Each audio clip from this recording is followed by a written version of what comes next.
All right, we are live. Welcome to First Class Live. First time ever with a very special guest today, Jets Central YouTube legend.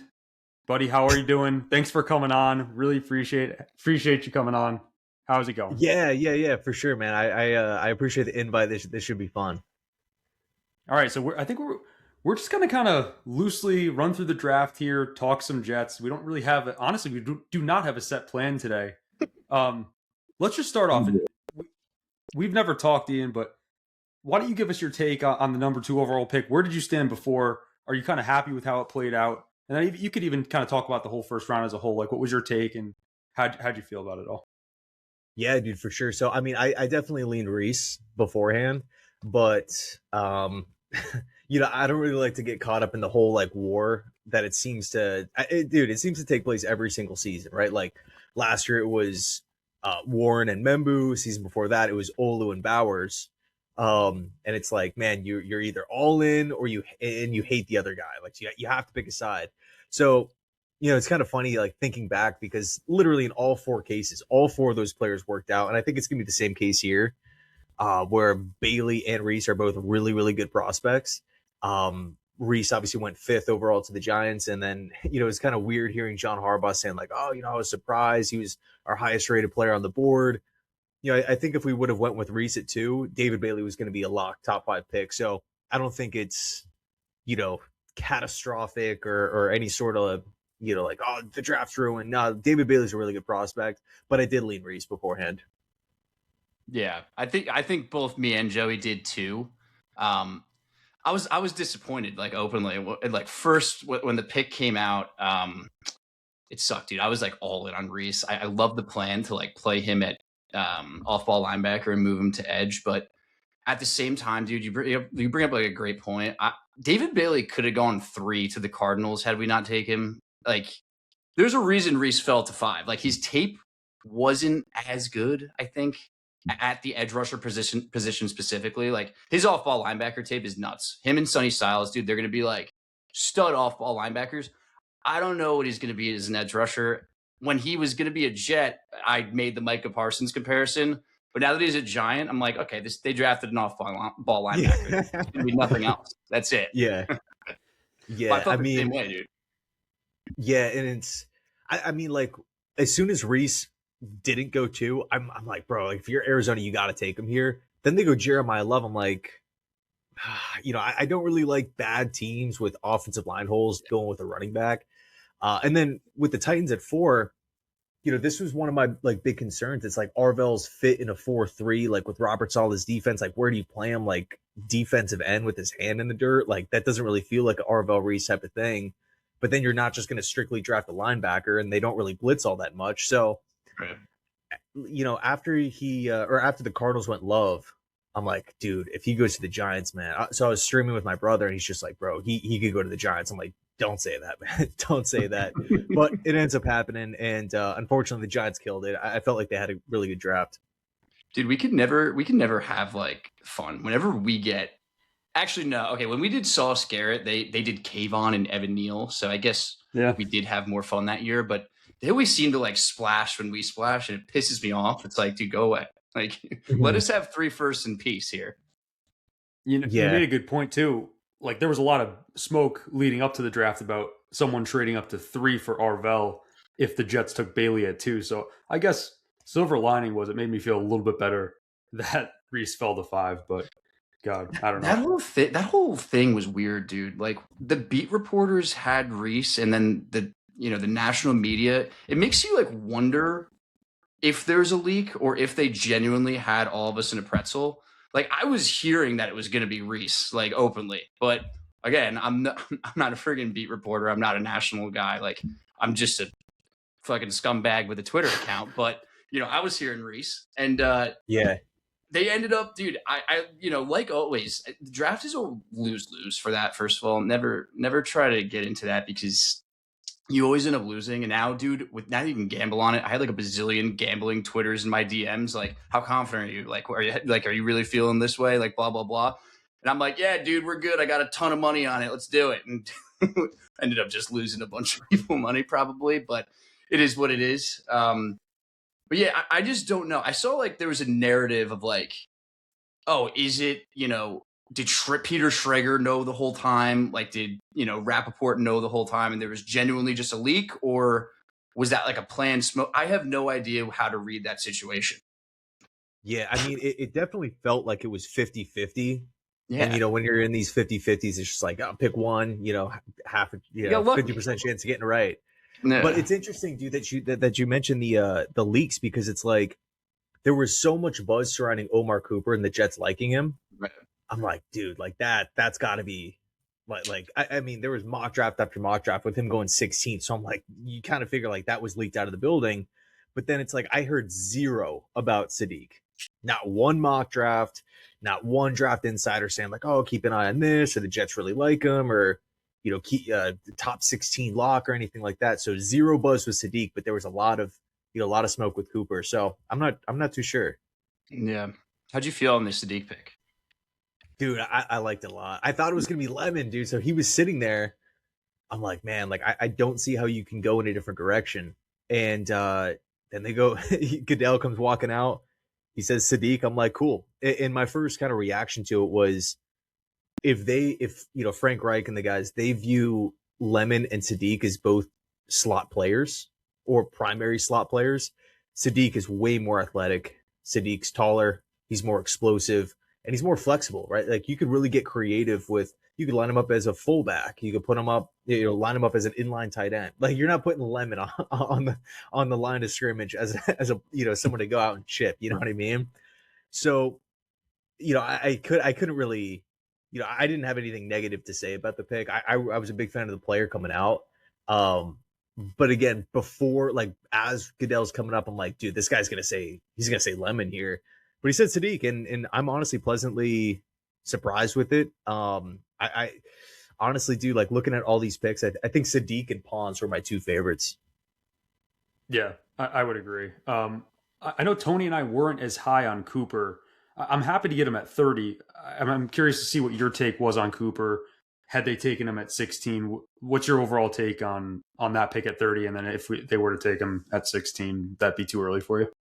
Yeah, for sure. So, I mean, for me, it's kind of like with all the pre-draft smoke with Cooper, and you're factoring in the trade up, it kind of, to me at least, like I like to believe that the Jets got their guy, like they got the guy that they really feel good about.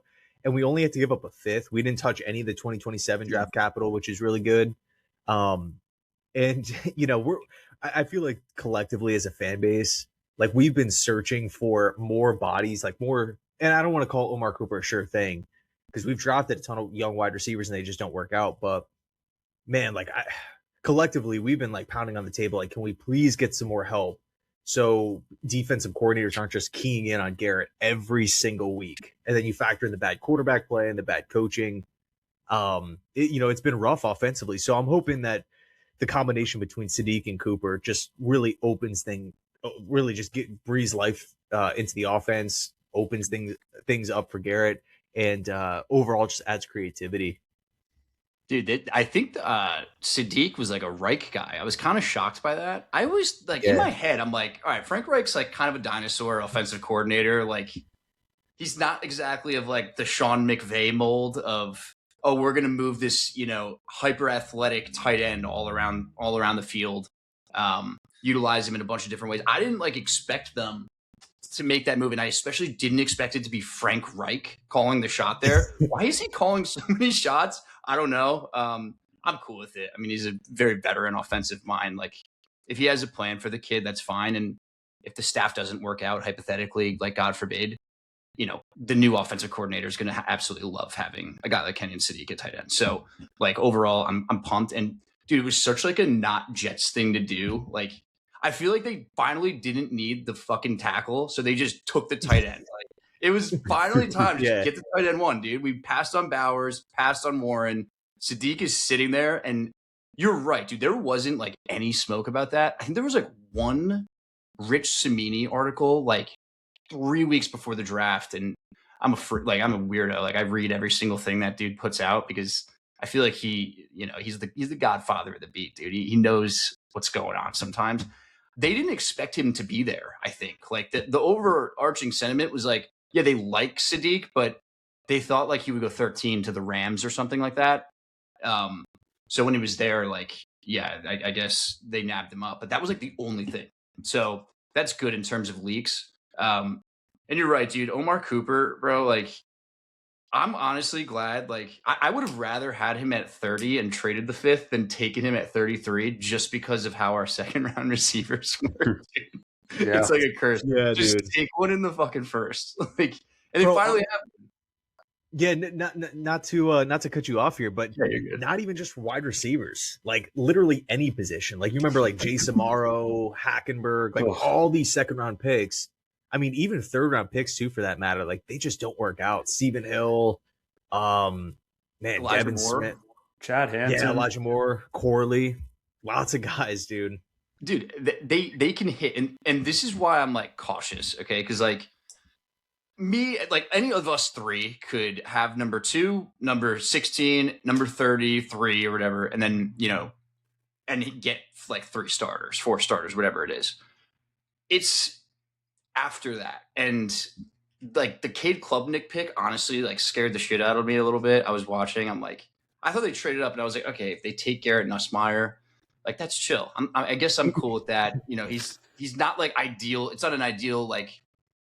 I could just see him being like a QB2. He's smart. He's not like a big armed, like, big QB. If he was, he'd be like a second round prospect or, a first round prospect. But he's like a smaller guy, injury concerns. Had they ripped him, I would have been like, okay. Cade Klubnik, you essentially spent 2/4 on him. That one took me by surprise. I didn't have it leaked on my phone at all. Like, I genuinely was sitting on my couch like, they fucking took Klubnik. That's insane. I don't know. I was weirded out by the pick, but what was your reaction to that one? Yeah, dude. I mean, I wasn't expecting it. When they moved up, I thought it was going to be for like a developmental center. Like Connor Lew was someone Lou who would have been sick. We all wanted Lou. yeah, or it was going to be Nuss. And so the pick comes in. It's Cade Klubnik. And dude, I don't know if it was that day or if it was like the next couple days where the Jets released the call. And I think it was Frank Reich, and he was totally fired up. And so this is another Frank Reich decision. Frank Reich, dude, he's pulling the strings. Yeah, the head coach of the offense, right? Like dude, it seems like he has major say with this whole thing, which is cool because it's, I don't know, like last season's fit with Justin Fields was just weird. Because it's like, was he Ingstrand's guy? Was he Glenn's guy? Was it a Muji guy? He didn't fit the offense at all. Yeah, I don't know. The whole thing was just totally strange. Because my assumption was that they were going to try to bring in a quarterback like Goff, not Goff, himself, but just like that archetype of player, pocket passer. Yeah. Then it's Justin Fields, who's like the exact opposite.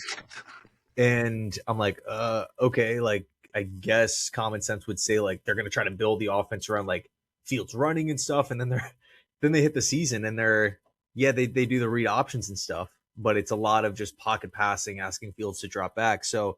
This go around with Frank Reich and Musgrave, between those guys, that's like 50 plus years of experience working on, the offensive side of the football. So if they want something, I'm not going to push back as a fan. I'm just kind of, sitting back for the ride and just seeing what happens this season. If it doesn't go well, we got a bunch of new coaches coming in next year. But, dude, for me, I'm hoping for 7 wins, 7 wins minimum. Sounds foreign, bro. It's insane.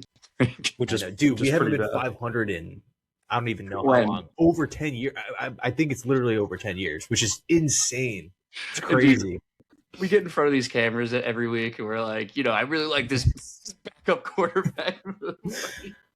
Yeah, like 2022 felt like a twilight zone when they had a winning record for 2 seconds. But in like the first when they were like 7-4 or whatever. The Wilson, they beat the Packers, all that crap, and we were on top of the world for 5 weeks there. But bro, it's actually unbelievable. That was probably the best stretch of 7-4. Like it's not like we were going to the Super Bowl. We were 7-4, and I was like talking shit like to everybody.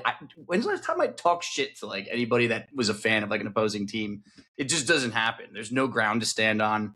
And it sucks because like if you put Rodgers on that team, yep, we were 1 year off. You make playoffs, and that was the plan, dude. It was insane.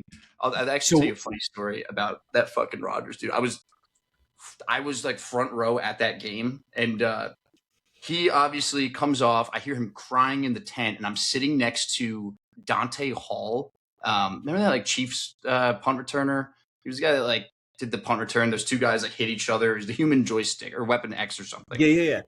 And bro, this guy's like in my ear. He's like, don't worry. It's like his shin. Like he hurt his calf or something. Like he's fine. He didn't tear his Achilles. And I'm like, Dante Hall, man. Like I don't know if you're hearing this, but like I think I hear Aaron Rodgers crying in the blue tent or something. Like he's bugging out in there. And he was like, don't worry. And then it came out like 5 minutes later that he tore his Achilles, and they won the game. Dude, that was one of the weirdest days ever, because like it was a night game, home game, Buffalo Bills, and it's like we win in like crazy fashion, but Rodgers is done for the year. It's just like, what is this? And then, dude, another whole not to keep bringing up like for negative memories here and stuff like that, negative Let's moments, let him rip but at this point. Cade Klubnik really struck a chord with us. yeah.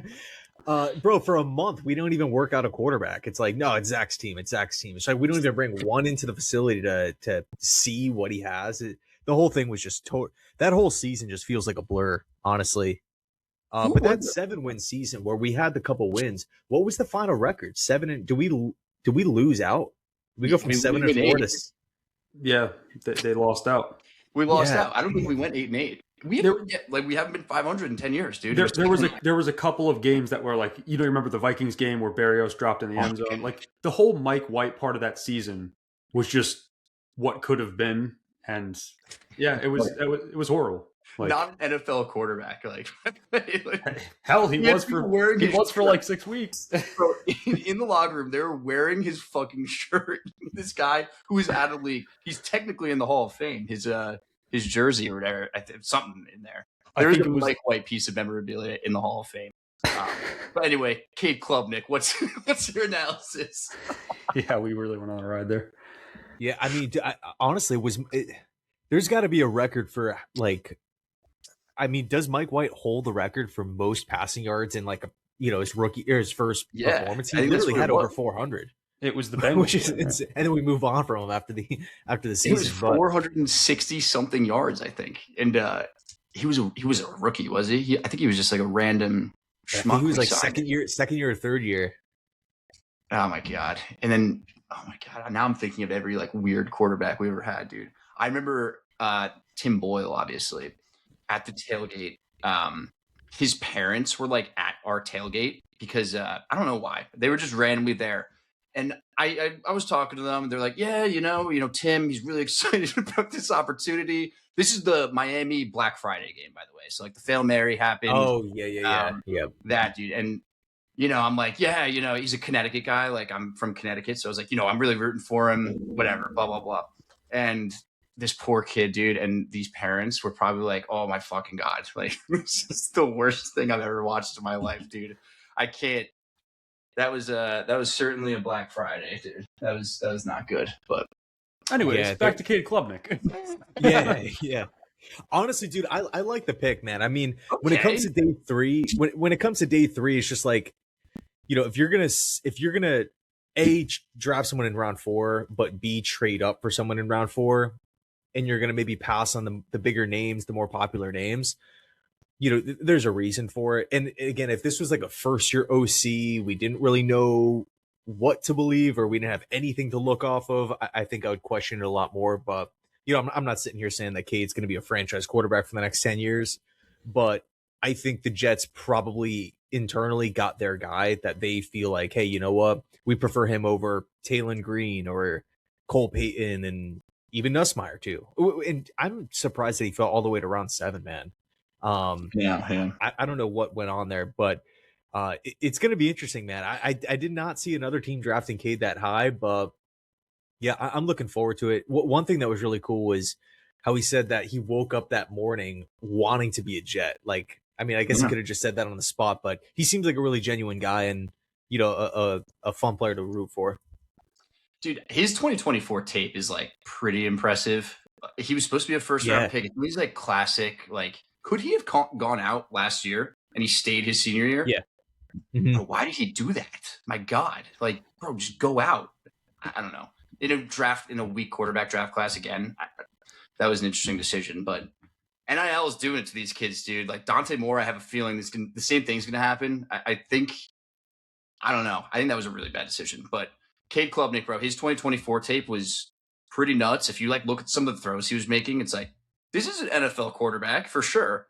And Clemson, absolutely fell apart last year. I think there was like some weird thing with like, they had a certain set of players for a certain scheme, but they were running like a different offense. Something weird was going on there with like the personnel and the coaching staff. And unfortunately, Cade Klubnik got absolutely screwed. So I don't know, dude. He's not like the classic like 6'4" huge arm guy, but he made some really impressive throws and he can layer the ball at the very least. Like I was watching him throw like over the middle of the field over some linebackers and some of them I was like, okay, you wanna know what? Again, like if he's QB2 for like 5 years, that's a huge hit, right? I'm not expecting anything crazy. Mm-hmm. Yeah, no, it's crazy to think about because I mean, dude, like literally, you go back,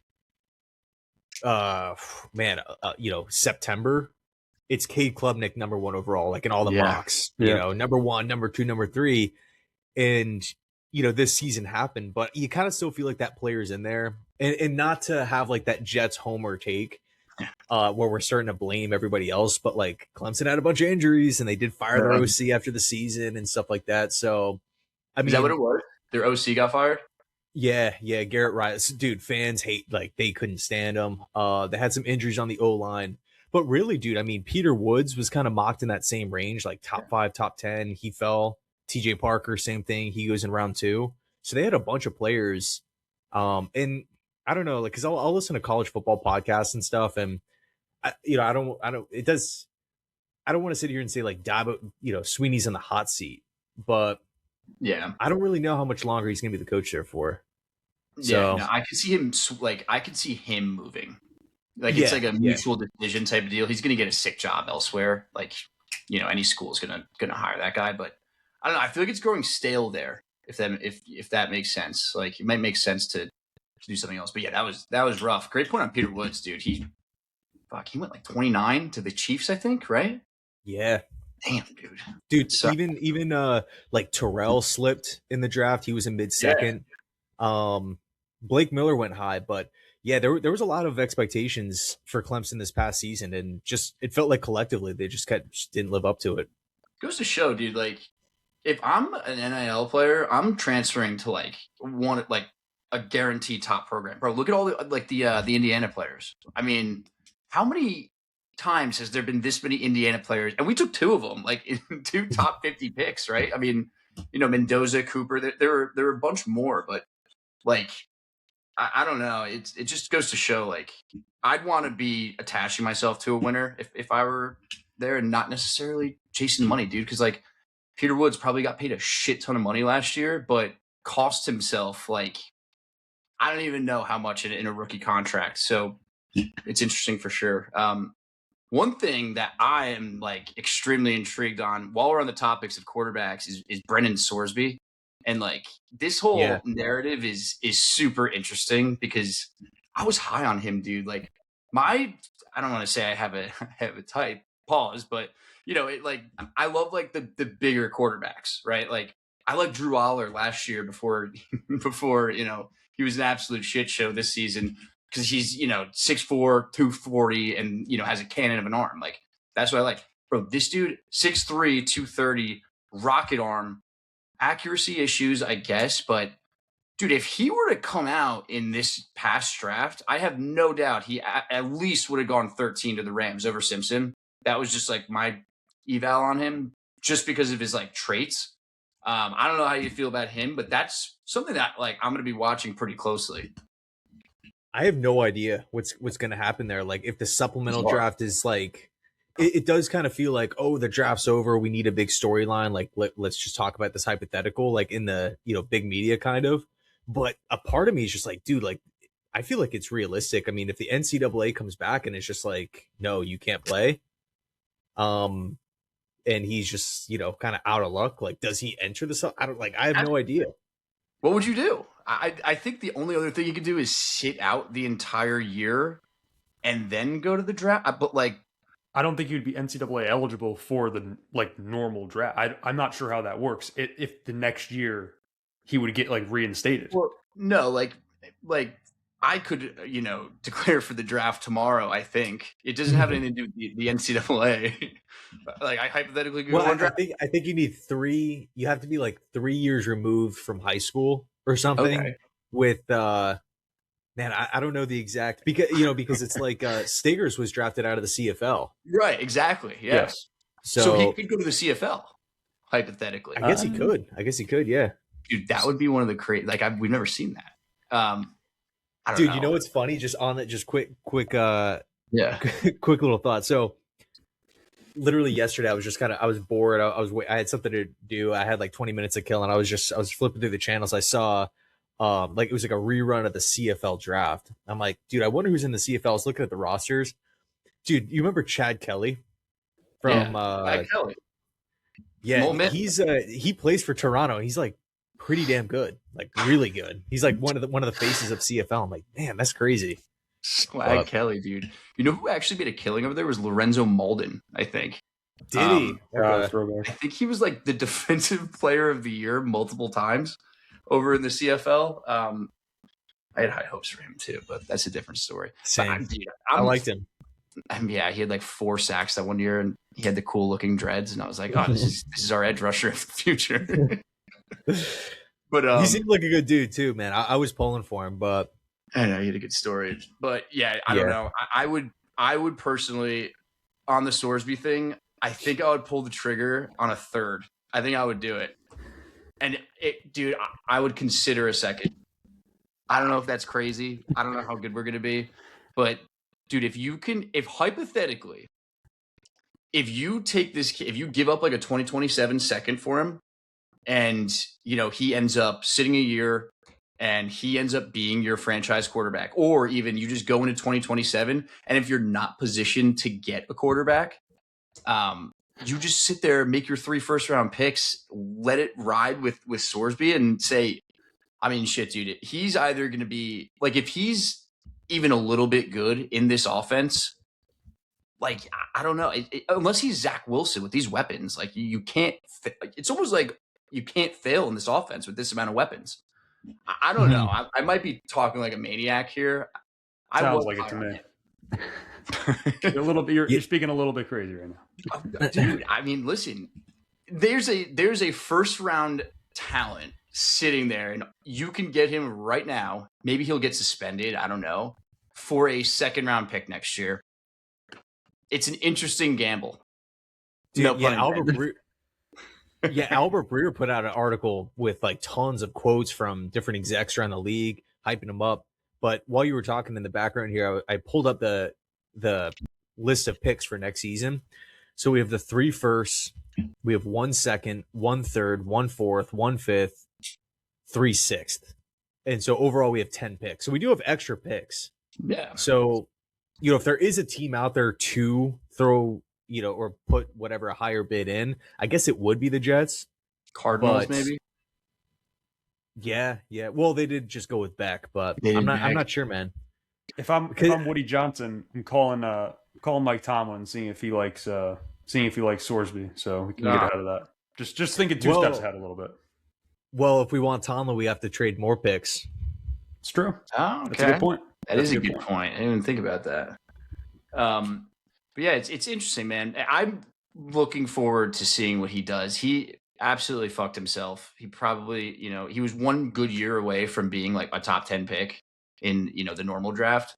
But I don't know. And my whole thing, like I got a bunch of backlash saying like I would do it online, saying, oh, why would you give like a degenerate gambler? Okay, I have 2 points. I know multiple people that have done the same thing. Obviously not as good as Sorsby, but like they were clowning around, gambling. I'm not going to rat anybody out, but like I know it happens a lot. And he unfortunately just got caught. Betting on your own team is one of the dumbest things I've ever heard, but I guarantee you he never ends up doing it again. Like he screwed himself so bad, I guarantee you he deletes DraftKings and FanDuel and all that stuff. I wouldn't be worrying about it, but that's just me. I'm in. I don't know. Maybe I'm crazy, but it's worth the conversation. Yeah, I don't know if there's a deadline for the supplemental draft. I don't know if that would be like, end of May, or if it could happen in the summer, like during training. Like I have no idea like what the actual, like if there's a hard deadline with it, but yeah, we'll see. What's your overall feeling on Aaron Glenn? Do you feel like he like gunned your head right now? Is he going to be the coach here next year? And how do you see the season progressing? And if he does get fired, do you feel like Muji is the one who gets like the second chance almost? Yeah, man. Dude, that's a big question. So we're testing your optimism here. Let's see it. Oh yeah, 14 wins. No, it's tough. I mean, personally, man, I'm pulling for Glenn. I feel like there's a lot of people that, and I don't know where you guys stand exactly with him, but I mean, dude, he's the coach of the Jets. He's a former Jet. He's a former player. I don't want to see this team lose. I mean, we were talking about it before. We've seen it's been a decade since we've been 500, So I'm not entering the season saying whatever. Let's tank for Arch Manning, tank for Dante Moore. No, like I'm trying to win games. And so I mean, I'm pulling for AG. Does it happen? I'm not sure. But I do feel like with the additions, DeMario, Minka, like we added some quality players, all these new, draft picks. I feel like if Geno, barring any sort of injuries with the team, like major injuries, if Geno can just be kind of a point guard, like, I mean, bro, like, so we won 3 games last season, right? But we had Carolina, Denver, Pittsburgh all on the ropes, and we tanked in December. So I'm like, I mean, I haven't seen the schedule, or like the actual layout of the games, but I'm hoping for 7, man. I hope that Glenn doesn't get fired, but if he does, I think there's a lot of good coaches out there. Like Sean McDermott's out there. Does Mike McDaniel maybe want to, I could see him having a good season with the Chargers as OC and like kind of jumping back into the pool. You mentioned before Tomlin. So I'm not sure, man. I think Glenn's going to stay though, would be my guess. So what's like I think 7 is the line. Like if it's a convincing 7, like I think you keep him, and it's so tough, dude. You're literally handing like whoever the coach is next year, you are handing them like the keys to a legitimate like draft pick kingdom. I mean, This is legitimately the most important draft, I think, in the past decade for the Jets. You need a quarterback. You're having 3 first-round picks. I mean, it's absolutely insane. I would need like a very convincing 7, and if not, I would need like 8. And again, like 8 would be massive progress. You'd be like, okay, you're doing the Lions. So you go 3, 8, and then you win 12 with 3 first-round picks and a quarterback or whatever, however you want to handle that situation. But if they do 7, it needs to be like, all right, they got 7 and they like could have won 10, but they kind of got screwed and it was a tough schedule or something like that. Well, like we said, man, like I do want to say I'm rooting for Aaron Glenn like hell. Like I just would feel like bad. It would feel different. Like if they fire him and it wouldn't be like, oh, we fired Saleh, who had no connections to the team. They fired Gase, and we wanted him out of here anyway.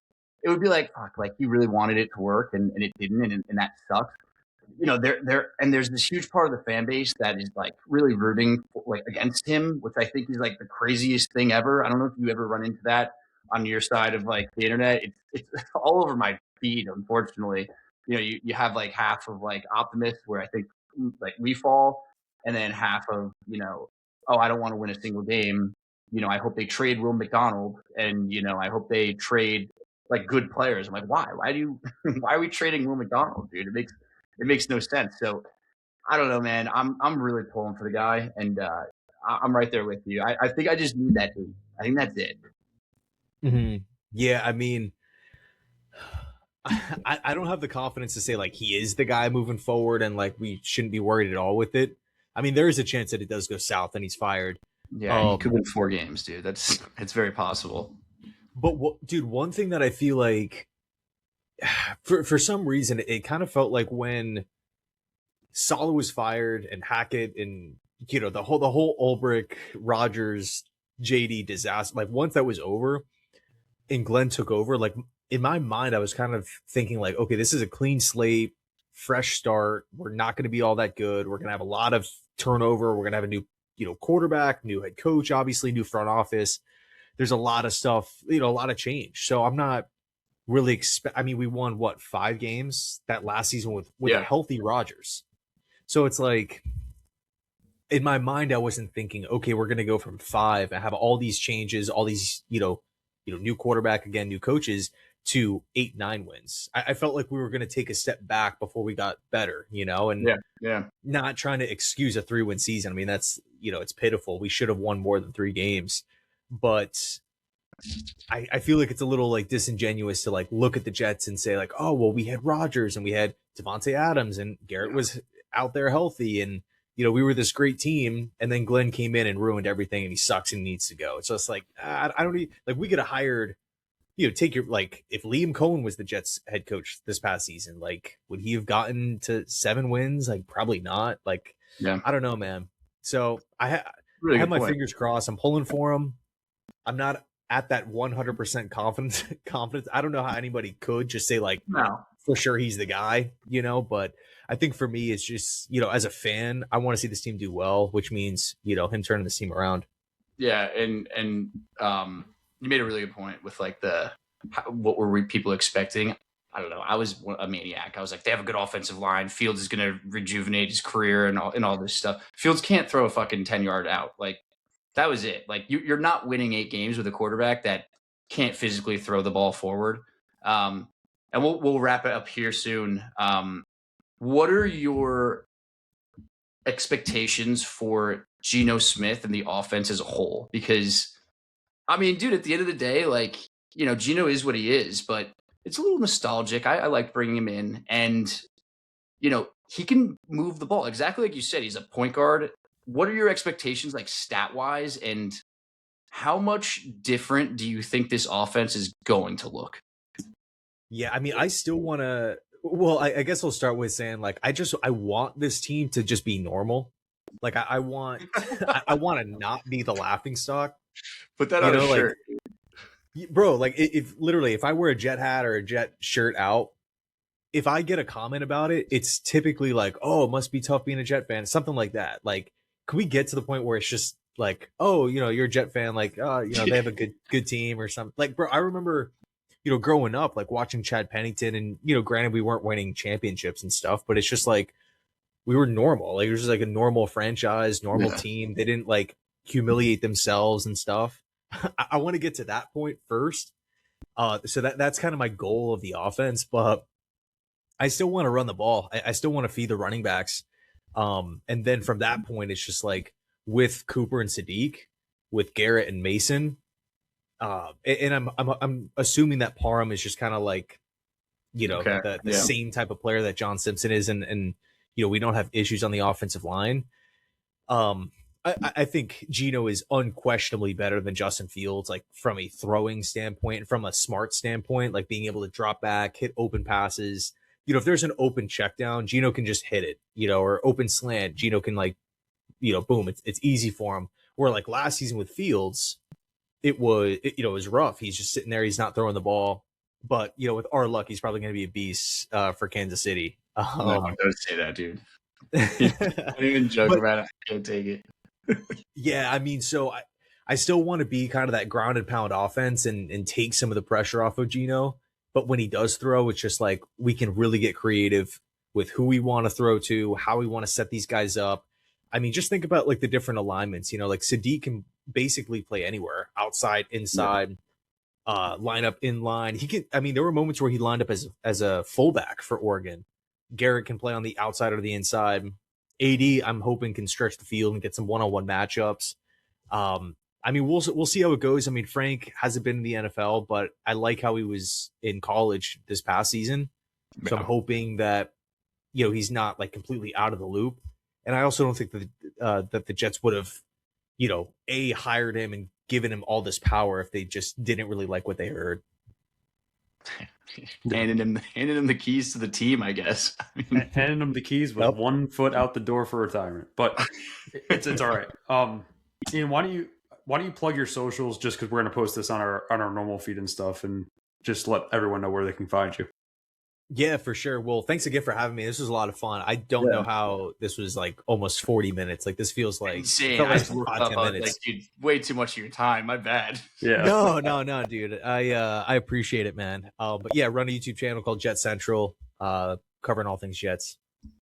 Cool. Hell yeah, and we'll throw this at the beginning too. We'll make sure to get you out there. Sick, dude. man. As if you need it from us, bro. We're talking about 50,000 Yeah. followers or whatever. No. It's always 43, fun, whatever. man. I could talk about this team all day. This was a lot of fun. We should do it again. Absolutely, dude. Absolutely. Thanks everyone for listening. Appreciate you, JC. We'll talk to you guys soon. See you.